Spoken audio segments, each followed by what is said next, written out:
వ్యవస్థలు ప్రజా సంపదను కాపాడాలన్నదే టీడీపీ ఉద్దేశం కానీ వ్యక్తులపై ద్వేషం తమకు ఉండదన్నారు మంత్రి పయ్యవుల కేశవ్. ఓఎంసీ కేసులో గాలి జనార్దన్ రెడ్డికి శిక్ష పట్టంపై మంత్రి పయ్యవుల కేశవ్ స్పందించారు. ప్రజలకు సంబంధించిన ఆస్తులు దోపిడీకి గురవుతున్నాయని ఆనాడు అసెంబ్లీలో చంద్రబాబు మాట్లాడారని గుర్తు చేశారు. ఓఎంసీ ఘటనపై ఆనాడు టీడీపీ పెద్ద ఎత్తున పోరాటాలు చేశామన్నారు.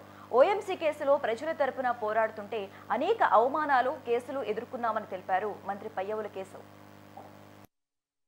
పెద్ద ఎత్తున తెలుగుదేశం పార్టీ నిన్న సుప్రీంకోర్టులో చూసాం. ఓఎంసీ కేసులో గాలి జనార్దన్ రెడ్డి గారితో పాటు ఇతరులందరికీ కూడా శిక్ష పడ్డారు. మాకు ఈరోజు వ్యక్తుల పట్ల ద్వేషం కాదు, జగన్మోహన్ రెడ్డి గారి పట్లనో లేక ఇంకొకరి పట్లనో మేము ద్వేషంతో కాదు, ప్రజలకు సంబంధించినటువంటి ఆస్తులు దోపిడీ జరిగాయి అనేటువంటిది ఆ రోజు చంద్రబాబు నాయుడు గారు మొట్టమొదటిసారి అసెంబ్లీలో దీని మీద మాట్లాడి పోరాటాన్ని చేశారు. పెద్ద ఎత్తున తెలుగుదేశం పార్టీ పోరాటం చేసింది, ఇబ్బందులు పడింది, అవమానాలు పడింది, కష్టాలు పడ్డారు.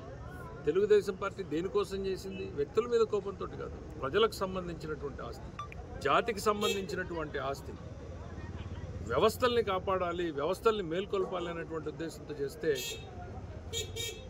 ఆలస్యం అవుతుందేమో కానీ న్యాయం తప్పకుండా జరుగుతుంది. సత్యమేవ జయతే అని ఏదైతే ఉంటుందో మన శాసనసభలో కానీ ప్రతి దగ్గర వాళ్ళ సత్యం జయించింది. ట్రూత్ విల్ ప్రివైల్ అనేటువంటిది చెప్తా ఉన్నాం.